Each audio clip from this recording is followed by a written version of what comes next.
Okay, welcome everyone. It's about 3 o'clock and just slightly past 3.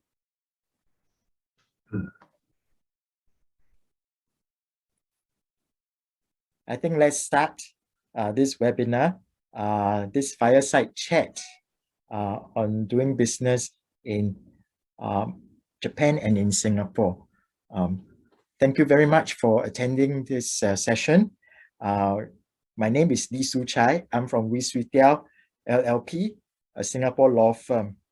And together, my friends from Kojima Law Offices, we bid you a warm welcome to today's fireside chat with our panelist lawyers on doing business in Singapore and Japan. I'm your moderator for this webinar. Let me first introduce the two firms. Wee Swee Teow LLP was established in 1912, and we celebrate the 109th anniversary this year. It is a full-service law firm with lawyers practicing in both contentious and non-contentious work. At Wee Swee Teow, the words global, growth, and good reflect what the firm stands for. We also believe we are part of the macro international network of independent firms, together with our friends from Kojima here. We strongly believe in always having to keep an open mindset to growth and to be the forerunner in many developments in this ever-changing landscape. Kojima Law Offices is a full-service law firm. They provide services to corporations on issues relating to corporate establishment, investment, and post-investment, dispute resolution, and employment. We'll be hearing quite a fair bit of this later. The firm was established in 1985 by its founder, Mr. Kojima. And since its founding, the firm has established a good reputation in the industry as a firm that is well placed to assist its international clients in their global transactions involving Japan. With us today, we have from Singapore, Ms. Jacqueline Teo. Jack, can you just wave and say hello to everyone? Yeah, Jack's main areas of practice is in corporate and commercial transactions. She has built up an experience, a large array of experience in advising early stage and mature companies in a myriad of commercial activities, including joint ventures, mergers and acquisitions, and various operational matters.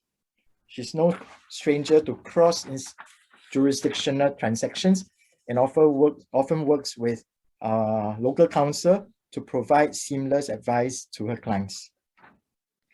Mr. Naoki Takahashi and Mr. Harold Godsoe are from Kojima Law Offices. Harold has had significant experience in international business and trade through work in Japan and the United States. He is a foreign licensed attorney in Kojima. He chairs the External Relations Committee of the Canadian Chamber of Commerce in Japan and plays an active role in the formation of international alliances there. Naoki is a local counsel with Kojima. He's not only well-versed in Japanese law, but also in US laws, and has also previously represented the government in negotiations relating to economic partnership treaties. Okay. With their expertise and capabilities, Naoki and Harold are well placed in guiding the firm's international clients in navigating laws and regulations in Japan, and is also able to advise the firm's domestic clients in their businesses offshore. Jack, Naoki, and Harold, welcome to this fireside chat. Come, let's start the chat proper. When one considers a foreign investment, there are several main issues they must consider. Political environment, legal environment, tax considerations, and the social and cultural environment.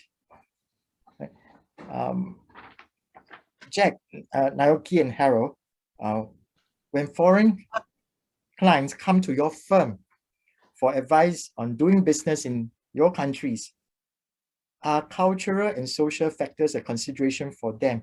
And if so, can you share with us some factors that you might highlight to them? Let's start with Japan. Okay, thank you for introduction, Soo Chye. And so these topics, I'm a Japanese, and maybe I cannot recognize our culture. So I put the baton to the Harold. Harold, please. Yeah, thank you very much for having us to the chat and for hosting. It's really pleasant to get to know your firm in more detail. We've worked together in the past, but preparing for this has been really exciting to learn about Singapore and Singapore business. And Naoki's right. The part of my role in Kojima Law is to be a bridge between international businesses and Japanese businesses, Japanese law market, and the foreign legal market. And so part of that is recognizing the kinds of things that are very surprising to foreign investors when they come to Japan. And in that category, the primary thing that starts the discussion is the kind of dislike of conflict that businesses often find when they're negotiating contracts. Japanese contracts tend to be very short and relatively ambiguous, but they require a much deeper understanding of the relationship between the parties. So there's a lot more reliance on the typical good faith negotiation clause in a contract. And the parties take that seriously. It goes without saying that if there's a dispute, the parties will sit down and talk it over with the details that are at hand. American contracts in particular can be incredibly detailed, trying to foresee all of the various differences that are going to arise, partly because the parties are a little afraid of each other taking advantage of any kind of loopholes in the contracts. But Japanese business culture is, in a way, much more pleasant to work in if the parties establish a relationship of trust, because they don't need to deal with all the details of anticipating all the loopholes and ways that they can take advantage of each other. But in general, contracts and business with Japanese companies are not surprising. There's no special formalities. Any language can bind parties in most agreements. And aside from a few small key areas of law, the areas of law are generally standard across international practices. Mm-hmm. Yeah, thanks, Harold. Thanks, Naoki. Jack, what about the Singapore perspective? I think Singapore is quite multicultural. Our local language here is called Singlish. Those who have been here may be familiar with it.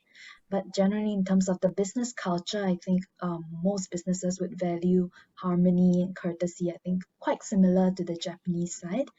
There's also some respect for seniority within an organization. But because of the diverse range of players, I think in the Singapore markets, so you have of course, your multinational corporations, and then you have your small, medium enterprises. I think the culture really depends or differs depending on the company that you're dealing with. Harold mentioned contractual arrangements, that Japanese agreements tend to be a little bit more on the short side. I think in Singapore, it's quite commonplace for parties to ensure that there's a written agreement in place. But there is also, of course, some importance placed on relationship in sort of business relationships. Yeah, thanks, Jack. So I'm practicing as a lawyer, and some of my shareholders' agreements run into the tens of pages. It'll be nice to have a short agreement. We have deadlock clauses and things like this, which I see as more. Maybe in this part of it, some Japanese clients may not fully appreciate that. Why do we need to have such documents, right? Yeah. Can I add one thing? Yes. Yeah, so this the Harold is correct. So in Japan, Japanese the contract between Japanese company and Japanese company is very short. But these days, especially big Japanese company is accustomed to a long English document. So in the international context, Japanese company is accustomed to the long contract. But domestically, still short, sometimes ambiguous. Yeah. That is my Yeah, thank you. Thanks, Naoki, for the insight. I think I remember when I was practicing earlier days, in the early 1990s, I was asked to advise some clients wanting to go to China. And wow, at that point of time, I think China was just starting out. And what I hear from many of the clients is that the expectations of how they do business here in Singapore and how they do it in China was totally different. And because of this lack of understanding, I think many of the ventures in the end could not succeed. So culture is a very important factor to consider when we want to invest seriously into any jurisdiction. And thanks for sharing all those insights. Now, maybe things are a little bit different now, like, when in the world is like a global marketplace, right? So the norms and all, more businesses are comfortable with each other. What types of foreign investors do you typically see in the course of your work? Do you see any trends in the types of industries which foreign investors seek to do business in your countries? Yeah, Japan's a huge market. Yeah, Japan first. Yeah, Japan has everything really. So the kinds of clients that we get are clients looking to take advantage of the Japanese market. So maybe I'll talk about the people coming in, and you can talk about the Japanese businesses that dominate these days. So, well, actually, it's similar industries. So the medical industry is very strong in Japan. A lot of pharmaceuticals, a lot of intermediary manufacturing. Services are becoming more and more important. Yeah, so I have the same comment from the Harold. So we don't have the specific industry we are focusing on. As Harold says, many industry clients came in. For example, the transportation business or medical device or sometimes the financial services. So it is difficult for us to tell the trend. But it's very interesting, even in preparing for this and having a chat with you guys and learning about the kinds of businesses that take advantage of Singapore's position. It provides us an interesting contrast on what does work in Japan and what doesn't. So we don't see a lot of companies choosing Tokyo as their Asian headquarters. And if they do, it's maybe just for the lifestyle or the financial hub, but they not for the manufacturing, distribution, or going into Southeast Asia. Yeah, thanks, guys. Jack, what about the Singapore side? So I think for the Singapore side, recently we have been, especially since the Payment Services Act has been enacted, we have seen increasing inquiries from globally on legal assistance required to apply for a payment services license. That has slowed down a little bit because MAS is taking a while to review the applications that have been put in. Also, with the Variable Capital Companies Act enacted as well, this is a new business vehicle, somewhat like the Cayman Segregated Portfolios companies. So we also see more funds looking at Singapore as an attractive base. Other than that, I think Singapore tries to position itself using a few factors. One, of course, would be the strong legal and regulatory system. The other would be the skilled local workforce and the ability to aggregate global talent here, and then the stable political environment. So I think, from what I understand, in the past year, I think that's in 2020, I think Singapore has attracted quite a substantial amount, 17.2 billion in fixed assets investment. I think the main industries or sectors that they see the money's coming in would be in the electronics, chemical, and R&D sectors. Yeah. But these are the manufacturing aspects of the business, right? Yeah. The services side would be what you mentioned, the fund management, the finance related kind of activities, isn't it? Yes. Yeah. Okay. Now let's talk a little bit about how I can go about setting up a business in Japan, and then after that in Singapore. So let's start with Harold, Naoki, how do we go about, how can one go about setting up a business in Japan? First, you give us a call. Okay, and later maybe, so I explain the process, and later perhaps Harold explain the difficulty which the foreign investor face with in the process incorporation. Japanese incorporation process is not so difficult, it's simple, and the part is almost three. One is the draft of incorporation, article of incorporation, and also notarization of article of incorporation and registration of the company. And the problem is maybe that these things should be done in Japanese.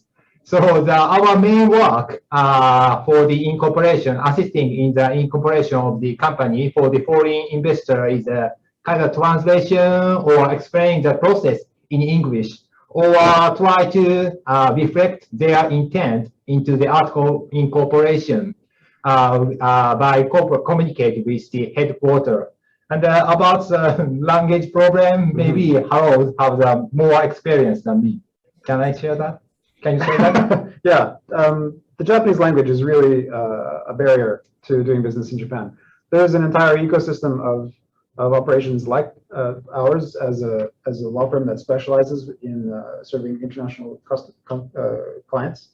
But there's a lot of other businesses that provide that kind of interface service between the largely English-speaking international world and the sort of Japanese market.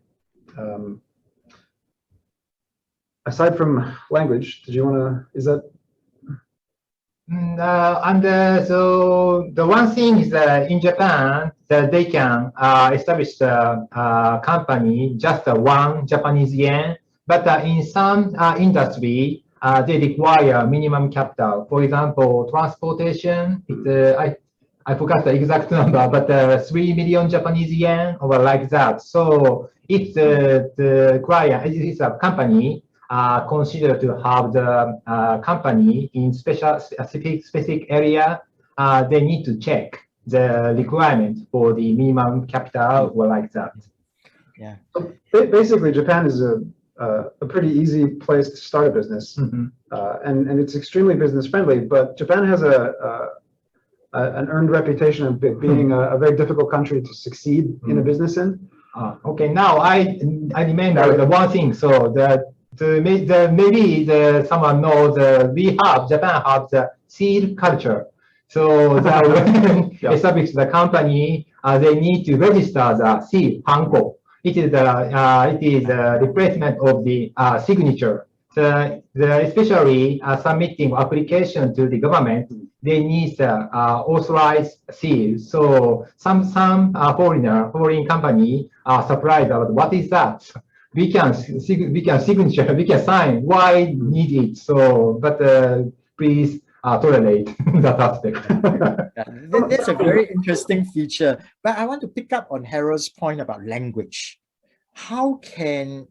Are there ways in which a foreign investor can overcome some of these language hurdles or barriers? Yeah, it's a topic of a lot of interest lately, especially with machine translation becoming much better. And essentially, there needs to be some cultural understanding, whether the foreign investor themselves are learning about the Japanese business culture, or if they're talking to someone like us who knows the business culture, or if they have a country manager who knows the business culture. as we get more and better machine translation, we realize that translating words alone is not enough. A perfect translation from an English speaker to a Japanese person, even if the words are beautiful, is not going to effectively convey the messages that the business person is going to start with. And one example is that a lot of foreign business people think in very visionary terms, very big picture. They come in and they just say, I want you to set up something that will allow me to dominate the bread market in Tokyo. And a lot of the Japanese service providers and the general business mentality in Japan is, all right, well, what is step one? Just tell me step one of that vision of yours. And there's a big mismatch. The business culture from Americans and Chinese and a few other different international business people, they don't know what step one is, and they haven't thought about it. They've only really thought about the big picture, and they kind of expect the service providers to just go and follow their lead, like a Steve Jobs or someone with a big image. To do things in Japan, you need to get down to step by step. You need to provide the step by step explanations and move toward the vision in a very gradual and step by step way. And that can't be accomplished by translator, and it can't be accomplished by machine learning or anything. And Harold, as a foreign-based lawyer in Japan, how would you suggest that investors take steps to overcome or to understand such cultural norms? It depends on which way they want to go. If they want to do the learning themselves, there's quite a lot of good literature and a lot of good learning materials that they can look into. But of course, I would recommend that they come and talk to us. I think it is important to do some self research ourselves, but I think it is nothing like talking to people with experience and have gone through these kind of issues. And I usually, almost invariably, when my clients go overseas, want to invest overseas, and they are there to do actual physical business, manufacturing services and the like, as opposed to just pure investment in fixed assets and things like this, I always recommend that they talk to a set of professionals, usually a law firm, who can understand their needs, can understand the local needs and guide them along. So it's very nice to see that the both of you, the local culture side and also the international perspective all coming together. That's very nice. And no, moving in this day and age, I think one of the issues for many businesses are how can we get the right people to help us to grow our business in the country in which we are investing in. Employment issues. What are the employment laws like in, say, in our countries, in both countries? We'll start with Jack first. So for say a Japanese business that wants to come into Singapore, I think of course you would want to hire some of your locals, right? But so in Singapore, I think one thing that foreign businesses need to take note of is that if you want to hire foreigners in your company here, you will need to advertise the job on the government job portal for 28 days before you can actually employ or apply for a new employment pass or S-pass for your foreign candidates. This requirement applies mainly for employees at the PMET level. So I think this is a result of some political situation in Singapore where the citizens want to be taken care of. They are concerned about their jobs being taken away, and so there's all these. That's fair, right, Jack? That's right. So there are all these measures being implemented. And just last year, actually, the threshold for application for an employment pass was raised to 4,500 and for S-pass to 2,500.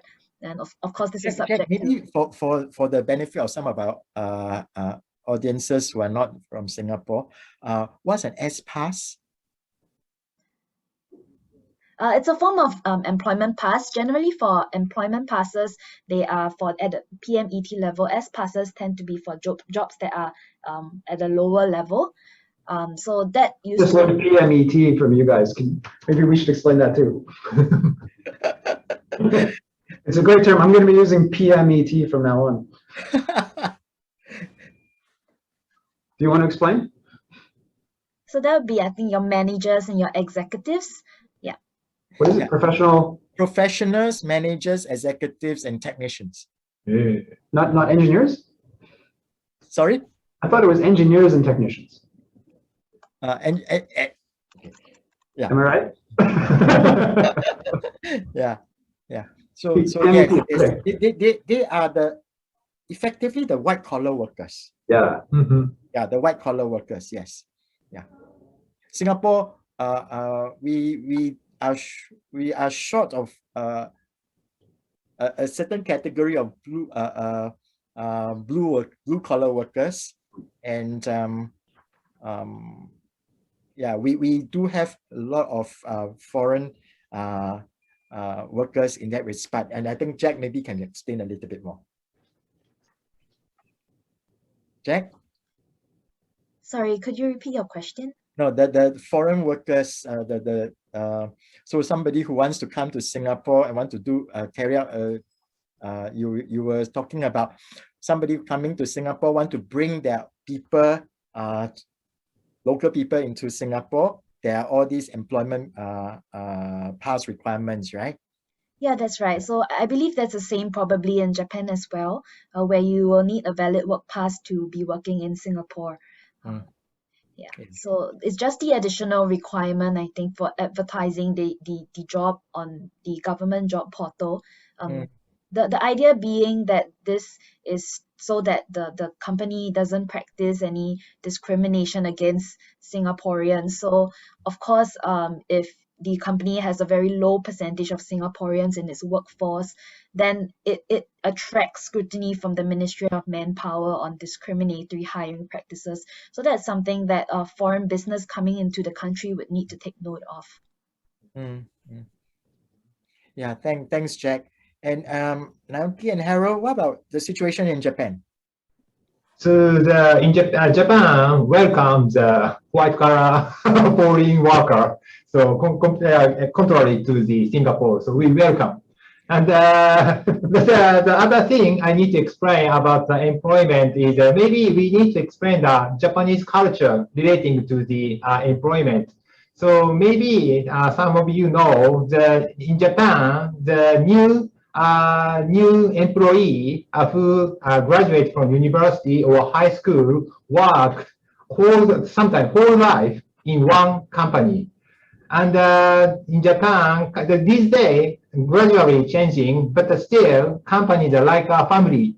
So when someone joins the company, it's a family member. So the court recognize that culture, and the employee worker is heavily protected in Japan. So some foreign non-Japanese companies say that, oh, this worker is not performed well, so we would like to terminate the employment contract. But our advice is, no, we cannot.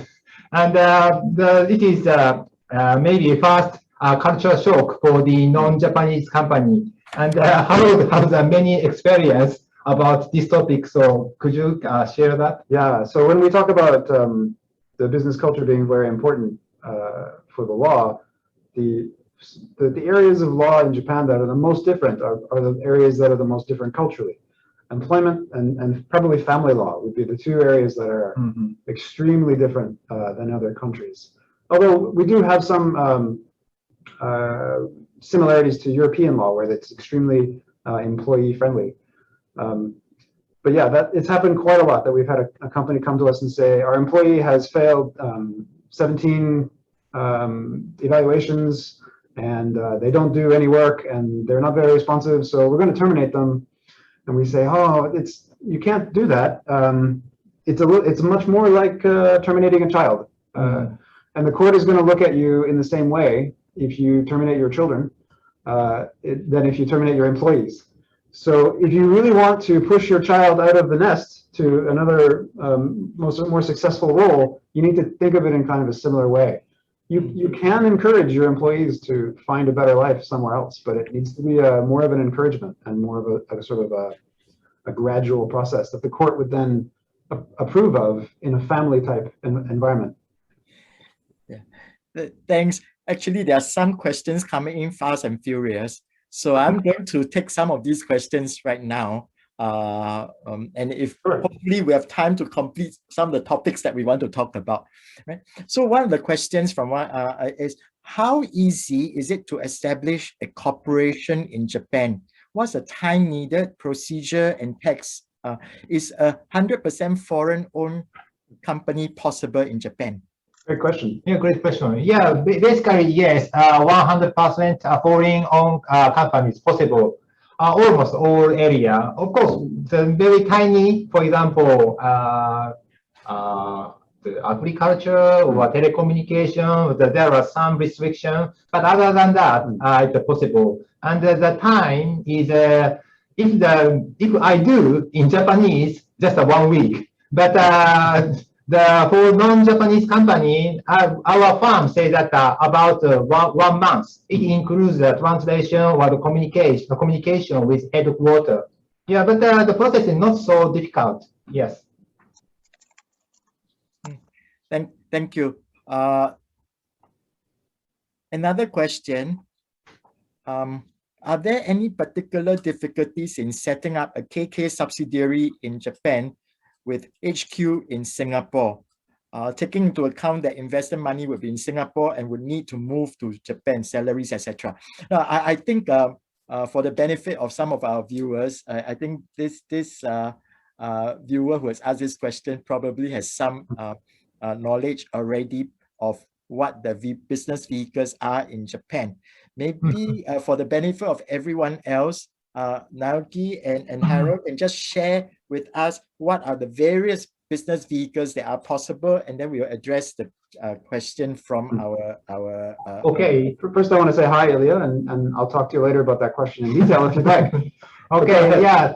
Thank you for question. There are 4 types, but what's the non-Japanese company you should know is the 2 types. One type is a KK, Kabushiki Gaisha. It is a limited liability entity, and also other type is a GK, Godo Gaisha. It is also a limited liability entity. And the question is a particular difficulty in setting. Other than language problem, the process is, I think, similar in Singapore. And also, I briefly explain the difference between the KK and GK. KK need a director, board of director, and also have the shareholder meetings once a year. But the GK is more flexible, and they don't need to have the director, and it is the middle of the partnership and the limited liability company. So it is the middle of the KK and a partnership. So, and taking account the investor money. We should say that there's, in general, no necessary minimum paid-in capital. So the money can come in from Singapore without, it doesn't need to stay in Japan. But there, of course, there are a lot of exceptions to that rule that we would want to talk about in the details of the facts of that situation. Yeah, but generally, yeah, it would be quite simple, I think, to put, put a Japanese subsidiary to a Singapore headquarters. Yeah. So generally, Japan and Singapore really fit together very nicely. Yeah. So would you recommend as a start somebody who wants to carry on business in Japan to use a KK or a GK? These days, GK is increasing, but still KK is a main entity. So it is, of course, depending on the what industry, but in some, how can I say, the GK is not well recognized by the small, middle-sized company. So when you say GK, oh, what is that? It is not KK. Such things happen. These days, Google or Apple or Amazon use a GK, And yeah, so GK is a very convenient one and some flexibility. If the company, a non-Japanese company, is a 100% parent company, perhaps GK is convenient because they don't need to have the director, board of director, or like other corporate organ. So GK is one option. Yeah. Also, if your dreams are very big, you need a KK to be listed. Yeah. And if your dreams are very small, GKs are a little cheaper. Yeah, yeah. Okay. And Jack, I want to just get your views. In Singapore, what are the various business vehicles that are being adopted or being used by foreigners, foreign investors? And I don't know whether you can help us to also draw the difference, whether there's similarities of what Naoki and Harold say about KK and GK. Are there any similarities like what we have in Singapore? It sounds to me from what Naoki and Harold shared that the GK and KK, they have limited liability. So the vehicle in Singapore that has limited liability, I think most commonly used by investors would be the private company limited by shares. In that regard, I think similar as in Japan, we don't have a minimum capital requirement unless, of course, you are in certain industries, like say if you are a financial institution seeking to be licensed by MAS. Generally, if you are seeking licensing, there may be some paid up capital requirements there. But otherwise, in general, no. Time to incorporate, I think we are also quite fast, so same as Japan. Naoki and Harold mentioned the articles of incorporation. I think the equivalent here in Singapore for the private limited company would be the constitution, previously called the articles of association.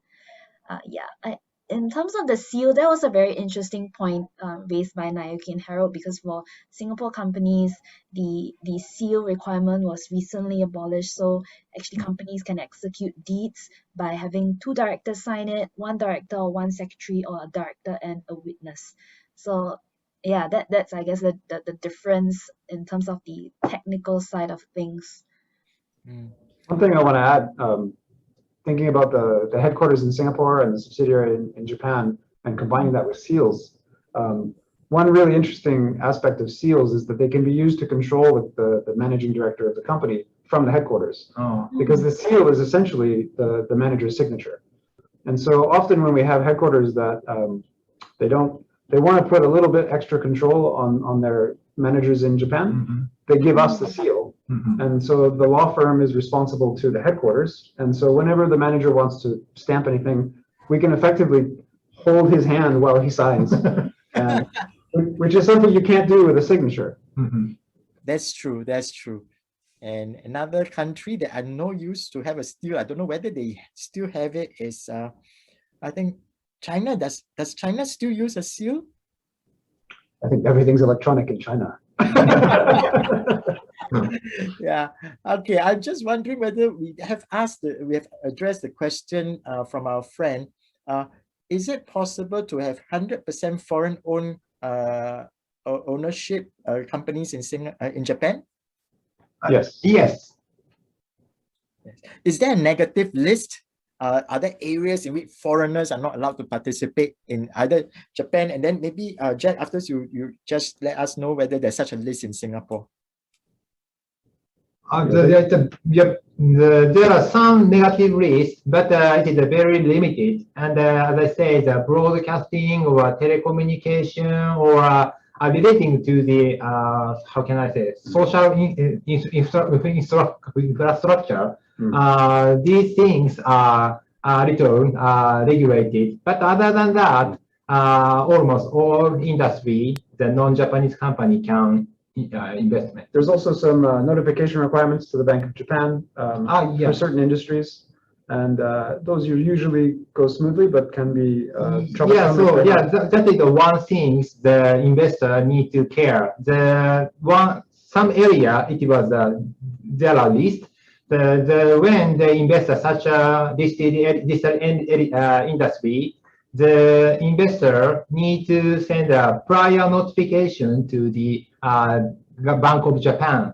And the process, legally speaking, legal requirement is 30 days prior.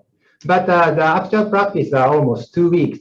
If there are no problem, that's it. But they found some problem, the government asked more. But almost all time, the investment is allowed. I only remind only one thing for the long history in Japan. So that needs a prior notification, but almost all are approved. Okay. Jack, what about the Singapore side?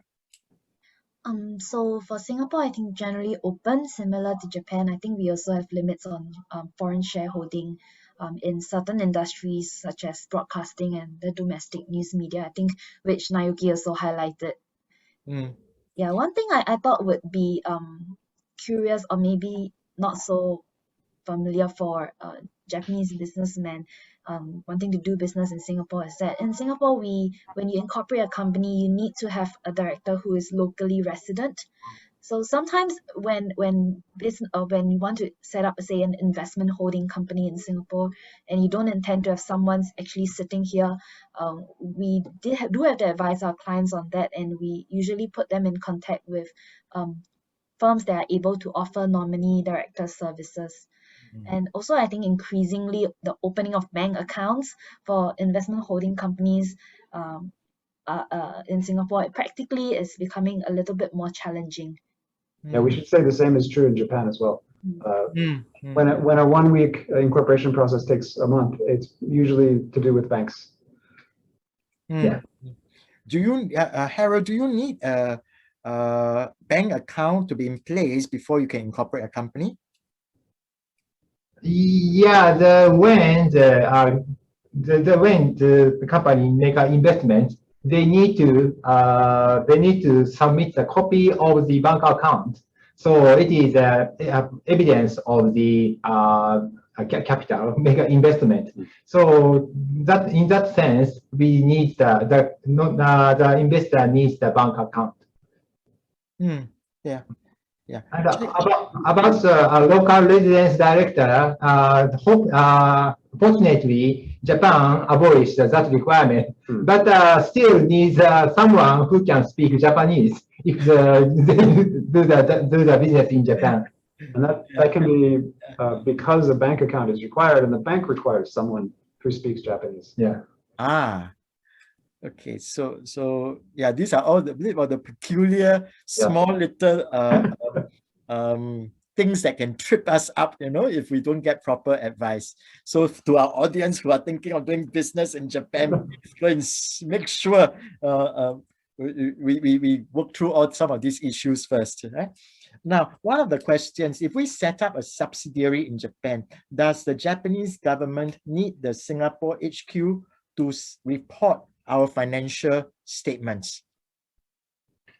Set up the Singapore HQ. So your Singapore HQ wants to set up a Japanese subsidiary. Do the accounts of the HQ have to be disclosed to the relevant authorities?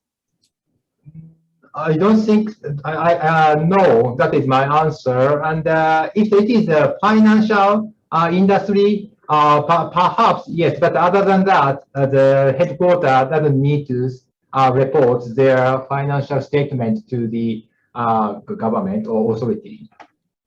Yeah.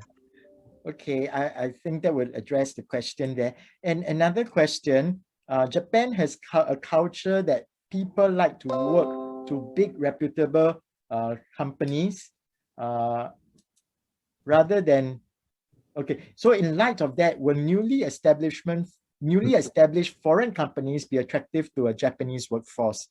So that's one question. Basically, no. That's a big problem when trying to find talent in Japan to run your companies. People, so maybe a simple question is, Harold is correct, but I try to, how can I say, to protect the Japanese people. Japanese people are kind of conservative. So people, they have a challenging mind, but still they prefer to working at the established company. So if the Google or Amazon, we know about that company, and some young, talented Japanese person want to work at that place, at that company. But if that name was not doesn't known at the Japan, perhaps no one want to work at that new company. Yeah, I want to say definitively, Japan is full of talent. But there's three things that you need when you're looking for a manager. You need someone who is okay with the risk. If you have a small company, like an unknown name, you need someone who's fluent in English, maybe. And then you need someone who is not already working for a company since they graduated high school or graduated university. And so those three things make it a little more difficult to find. The talent is in other places, I guess, is something that we could say. Yeah, and so I suppose in those respects, in certain areas, foreign investors who want to invest in Japan may have to consider bringing their own people into to carry out or to start up the business over there. Would that be a fair statement to make? Yeah, I think so. And yeah, definitely to do business in Japan needs a local talent. But yeah, you are correct. Maybe it is a good idea to take one talented guy from your own countries. But yeah, and other thing, it is one tip is it is a typical failure of the new non-Japanese company that they just hire people who can speak English. They are very fluent in English, but sometimes they don't have the managing skill or other talent. And that company hire this person and soon consider terminating that agreement, but they cannot. So they have soon have the difficulty. So please take care of that point. Yeah, thanks. And I think there was a question about talking about alluding to the aging workforce. I think this is not just in Japan, right? It's also in Singapore, right? How is that issue in Singapore? Yeah, Jack, no, maybe can you share some of your insights on the aging workforce or the perceived aging workforce in Singapore? I think there's definitely a lot of effort to put in to retrain these workers. I think that there's a lot of courses that are available for upskilling, and I think a lot of subsidies available for companies also who want to send their employees for more training. So there's definitely opportunities and to try and deal with this issue. And from what I understand also, I think the government is trying to help in different ways. So we were dealing with a client relating to a MAS matter, and from what we understand, I think they are trying to bring in people to train the domestic market in areas such as fintech and all that, where we may be lacking a little bit, and relying more on foreign talent there. So also, oh yeah, sorry. Yeah, no, I was just thinking that, our Japanese friends who are thinking of coming to Singapore, investing in Singapore, yes, the workforce may be seen to be aging, but yeah, there are lots of efforts being done and grants being given by the authorities to help this segment of the workforce, right? So yeah, but I suppose, what about Japan? Japan, sorry, could you repeat your question? I mean, is there a feature of an aging workforce that may be a concern for foreign investors? So yeah, so I can say that it's not a concern. The decreasing the population, it maybe lose the attractiveness of the Japanese market, but about the labor force, no problem, because the government encourage the people to work longer.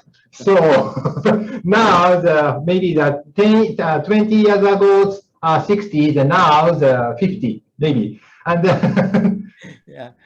Yeah, but it's a feature. I think in this respect, Singapore and Japan are quite similar in terms of the demographics, right?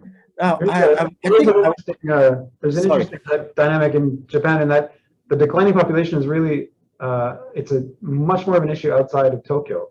Like the population of Tokyo has continued to increase up until COVID.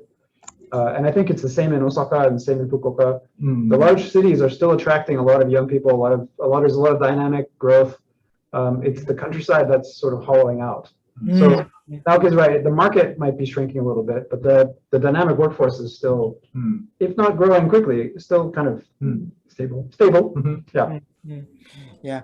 Okay. I think I'll take one last question before we go on to our last topic, which is on dispute resolution, which is a very important issue, a topic that we need to talk about. So this last question, are there are there any regulations governing representative officers which are set up for non-trading activities? These officers are there just to do research and market survey and all this. Is there such a option in Japan? The reason why I ask is maybe I'll preface it with for Jack. Jack, what is the equivalent in Singapore? And then maybe we can share that with we see whether in Japan there is also such a vehicle.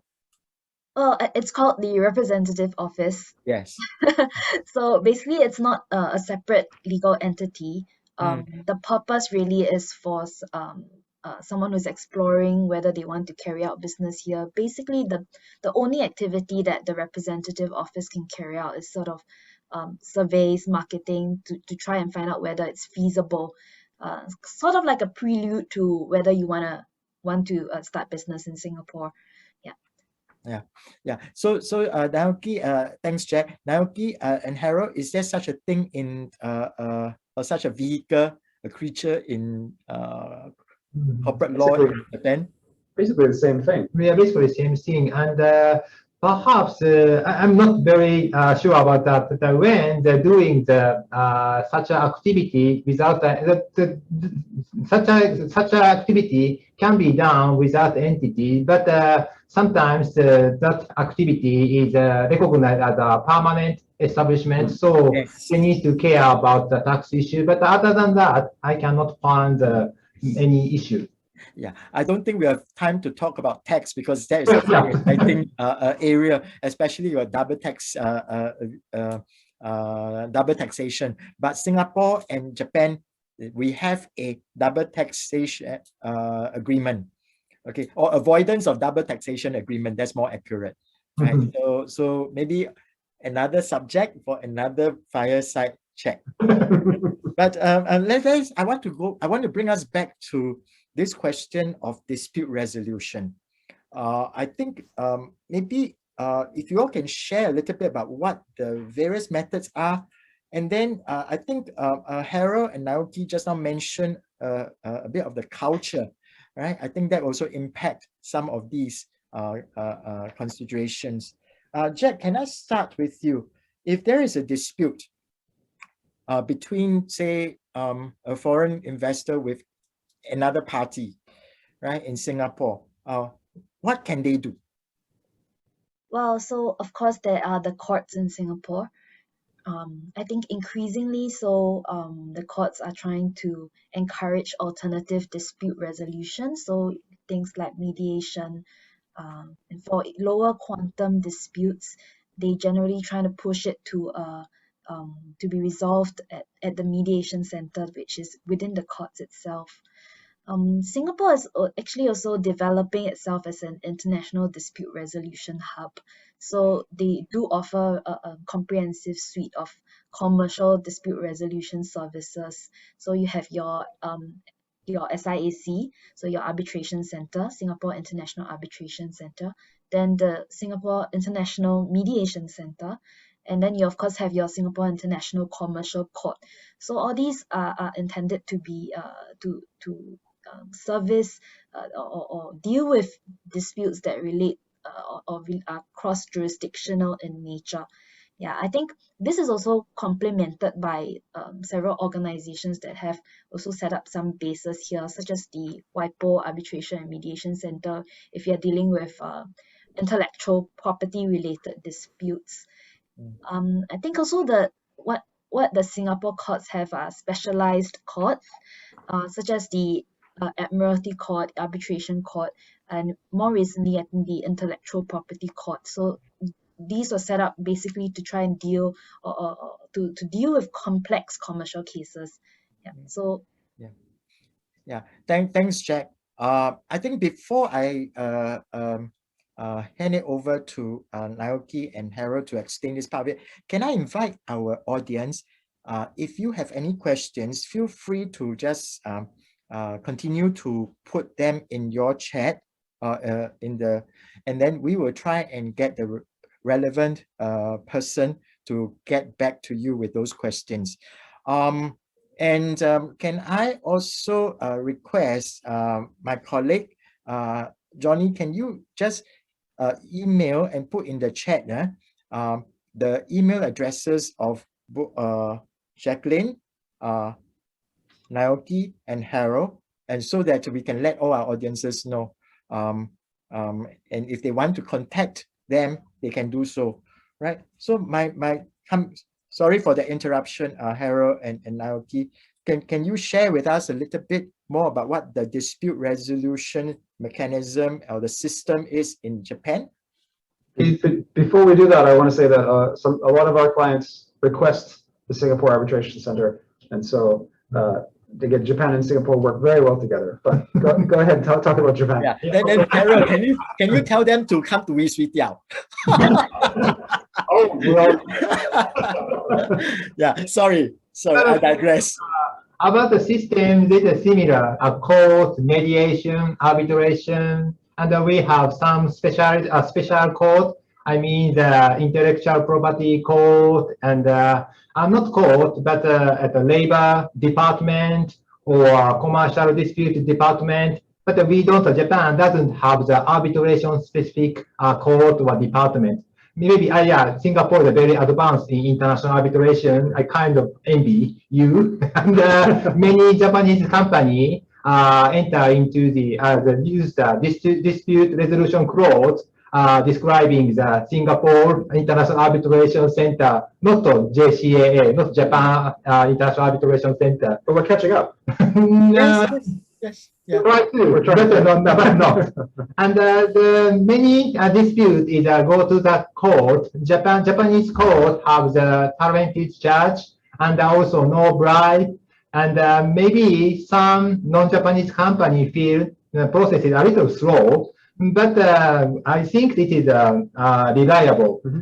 But maybe Harold has a different idea. No, I mean, as with all business in Japan, it's very open and transparent, but it does require a little bit of cultural understanding. Mm-hmm. It's a civil law system, so the judge is going to be a little more active than in an American context.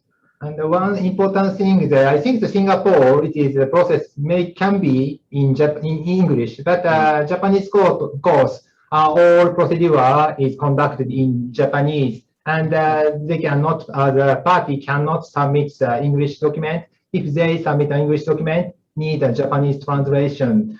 Then maybe it makes frustrated for the non-Japanese company. Other than that, I have no. So we do often recommend arbitration in Japan or in Singapore as an alternative to the expense associated with translating large volumes of evidence. Yeah. I think language is a very important issue, and I think one of the advantages of Singapore is that from very early on, I think the government decided that English is the working language, and I think that has benefited us over the years to be a hub for all sorts of jurisdictions and all sorts of investors from everywhere. But I understand, Harold and Naoki, that the use of English in arbitration matters in Japan is getting to be much more prevalent, and so for transactions and things like this, I think I will also bear that in mind. Right? If the parties don't accept Singapore, then okay, we'll do it in Japan, but in English. Because I think understanding Japanese and just language, the shape of the syllabus and all is, oh wow. One thing maybe make you relief is that in international context, the Japanese company have the dispute resolution clause say arbitration conducted in English. Never see the arbitration in Japanese. But if the dispute resolution clause say the Tokyo District Court, I mean the language is Japanese. So that is my comment. Yeah, thank you very much. And I wanted to talk about property ownership and all, but I think I want to respect the time for our audience. It's now 4 o'clock, and we said that it was only going to be 1 hour anyway. So I would maybe see how we can defer that topic to another time, or if any of our audience would have any questions on property investments in Singapore or in Japan, please feel free to contact the three panelists. I think my colleague has set out their email addresses in the chat group. So you just, if I can just trouble you to take a snapshot of that, and then do contact them if you have any questions, right? So with that, I would say that I will end this fireside chat, and it was for me truly enjoyable. And I want to thank Jacqueline, Harold, and also Naoki for your participation and for all your the sharing of all your experiences. And for our audience, thank you so much for all the many questions that you have asked.